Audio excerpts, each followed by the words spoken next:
Magandang hapon, Barangay 175, narito po tayo sa Lapasya sa covered court na kung saan ang Jesus Mighty Tower Church ay nagdiriwang ng ika-22 second ng kanilang anibersaryo. Ito po yung mga kabataan ng member ng church.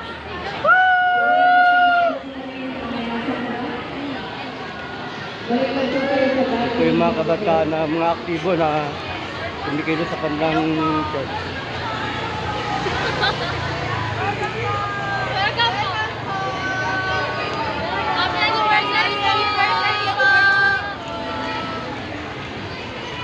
Ay, grabe! Ito lang po tayo sa loob ng covered court na kung saan nandito yung mga imbitado na sa kanilang gawain sa hapong ito.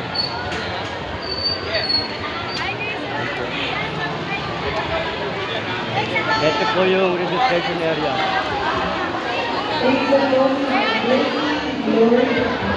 Meron po silang palibreng ice cream.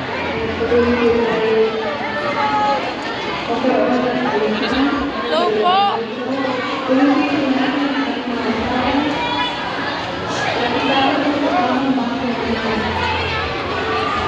Ano pala dito pinatapos sa 22 second na